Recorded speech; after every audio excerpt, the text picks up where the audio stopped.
Good morning, everyone. Thank you for being here. So the human visual cortex is tiled by many visual areas.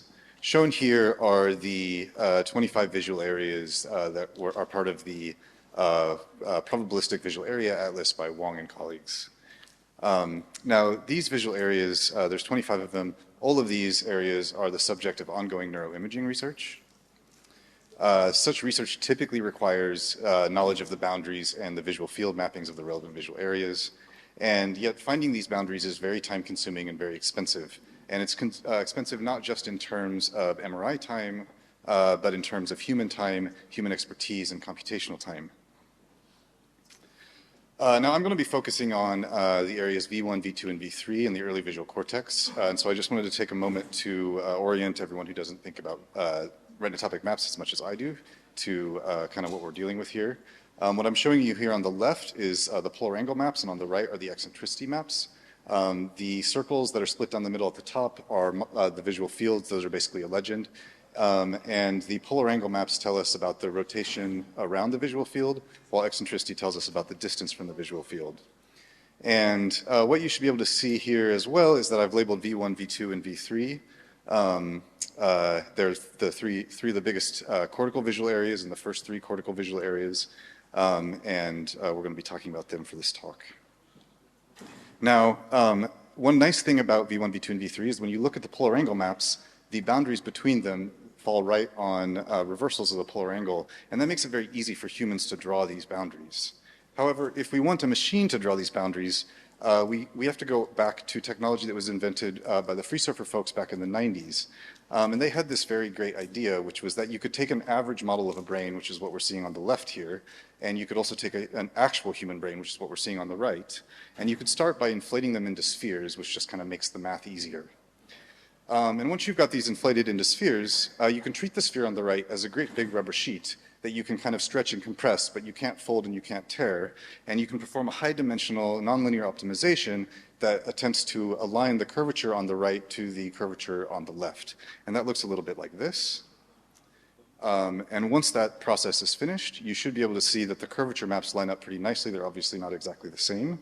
But if we were to define an ROI on the brain on the left, we can transfer it to the brain on the right because we have a correspondence between the brains now. And that's basically how the Wong Atlas works and a variety of other atlases.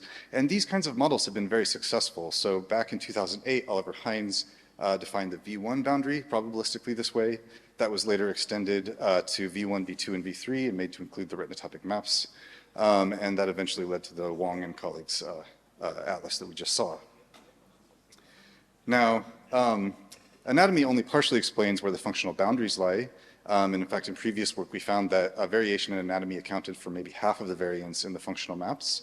And human raters are quite a bit better at drawing boundaries than existing automated methods. And when you have a problem like this where humans can segment something but the machine is having trouble, that's often a case where a CNN or convolutional neural network may do a good job. And that leads us to our question here, which is, can a CNN automate the prediction of visual area organization, and what data does it require to do so? So recent work on CNNs has suggested that this would be successful. Basically, Ribeiro and colleagues found that CNNs were good at predicting retinotopic maps, so we decided to kind of follow in their footsteps. However, we chose a UNet, which is a particular kind of CNN whose architecture is very good at biomedical image segmentation. So UNets start with a backbone CNN, which is usually a classification CNN. In our case, we chose the ResNet 18, and you're seeing a schematic of that right here. Basically, what the ResNet does is it starts with an input image that has spatial dimensions and then some number of channels. Typically, those would be red, green, blue in a normal image, but we can put whatever data we want in those channels. It performs a series of downsampling convolutions that create gradually smaller and smaller spatial images with more and more channels that just are basically deeper levels of information. And eventually, you get to what we call a context tensor, which is a very deep but very small tensor that would usually contain information about what is in the image. Now the UNet takes the result of that and it reverses it, performing a series of upsampling convolutions that eventually lead us to an output image that's the same shape as the original image, but has one channel per thing we're predicting. So for example, we might have 3 channels, one for V1, one for V2, and one for V3. To train our network, we use the Human Connectome Project 7 Tesla retinotopy dataset. There are 181 subjects in this dataset, and you're seeing a few of them kind of morphing between brains on the right. This is all freely available, and while this is partly just a fun animation, it also demonstrates, if you watch the visual cortex, just how much variability there is in the visual cortex and why this is a hard problem. We additionally, in a previous project, augmented this data set by having 4 raters hand draw boundaries for V1, V2, and V3 on all 362 hemispheres, as well as isoeccentricity lines. This is also freely available and has been published. I'm not going to talk about it too much, but that's an example from one subject on the right. And I'll just say that the inter-rater reliability was very high for these. Okay. Part of our interest is in finding out what data is useful for trying to predict V1, V2, and V3 locations. And so we split our data into several different kind of clusters. First of all, we have data that can be derived from a T1 weighted image. So that's things like curvature and convexity and gray matter thickness, information about the alignment with FreeSurfer. Additionally, if you were to collect a T2 star weighted image, you could estimate myelin. So we included that. We also are very interested in looking at diffusion-weighted data, and since we're working with the surface here, we decided to use initially optic radiation endpoint density maps and vertical occipital fasciculus endpoint density maps. And finally, we can include the actual functional data, the retinotopic maps, which are the data that the actual humans had to draw the boundaries on. We can take any one of these and we can turn it into a single channel in our image. So here I have 4 kind of channels set up here. And we can feed these in various combinations into our convolutional neural network and ask it to predict either the visual area boundaries V1, V2, and V3, or a series of isoeccentricity regions starting from 0 to 0.5 up to 4 to 7 degrees of eccentricity. Now this makes it look like we just have one CNN. There's actually one architecture of CNN, and we train it different CNNs for every combination of inputs and outputs, but that's details. We held out 33 subjects for our validation data set, and from here on, I'm going to be showing you results, and I'll only be showing you validation subjects. We used PyTorch's atom optimizer, and we used a loss function that combines the binary cross entropy and the dice similarity coefficient. Dice similarity tells us how much of areas are overlapping in the predictions. Okay, so I'm now going to walk through a few results. I'll go through each of these panels one at a time. In all 4 of these panels, you're seeing the polar angle maps for the same subject, and the white contours are from the same human in every image. The black contours are from different sources.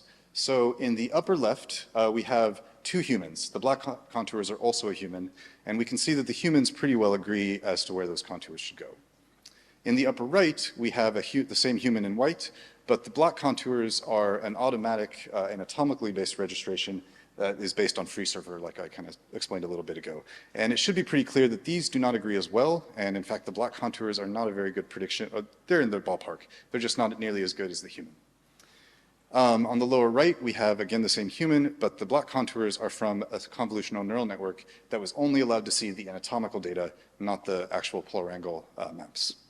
And this is maybe a little better than the one above it, but also is not as good as the human. Finally, in the lower left, we have the human versus the convolutional neural network that actually gets to see the polar angle maps. And in this case, it's very hard to decide whether the upper left or the lower left is the human versus the machine.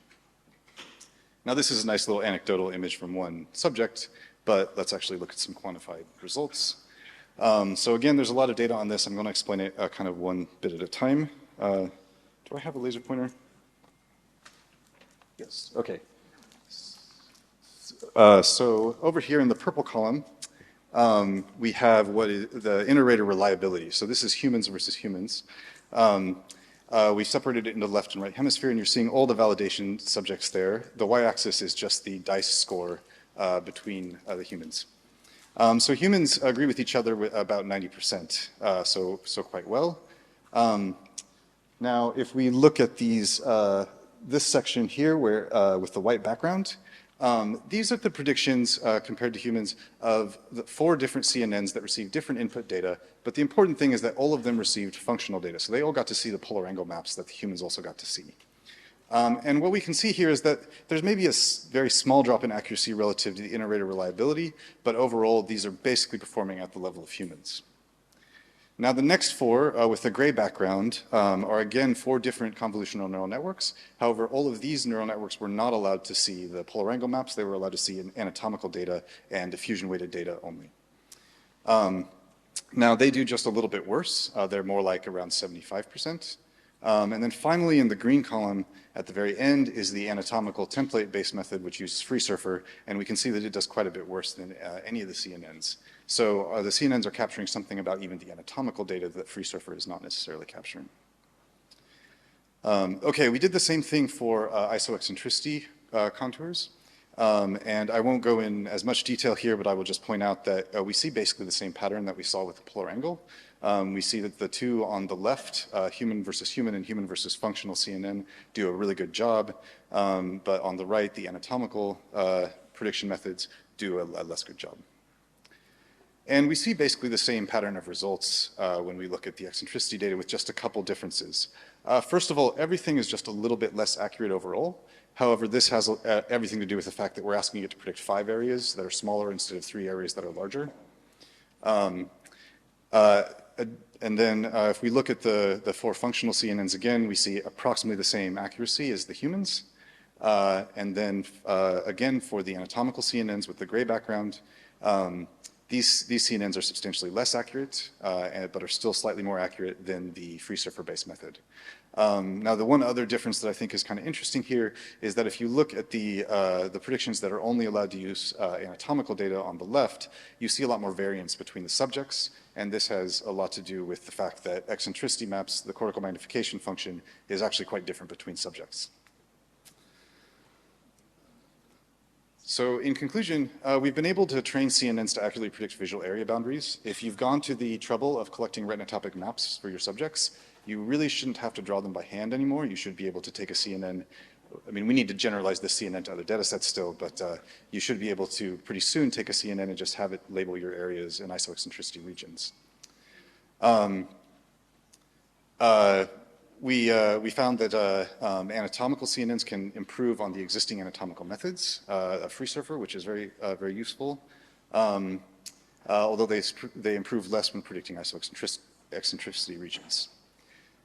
So far, we haven't seen any improvements when using diffusion-weighted data to try to predict visual area boundaries, but we're still working on that. In fact, our future work includes looking at a lot more diffusion-weighted data. Additionally, we've collected boundaries for ventral and dorsal regions, and we're working on training this model to predict those, and we're working on model generalizability. And I'd be happy to take questions. Thank you.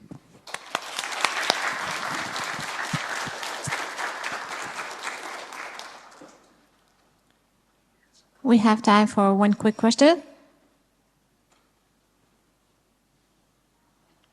Okay. Thank you, Noah.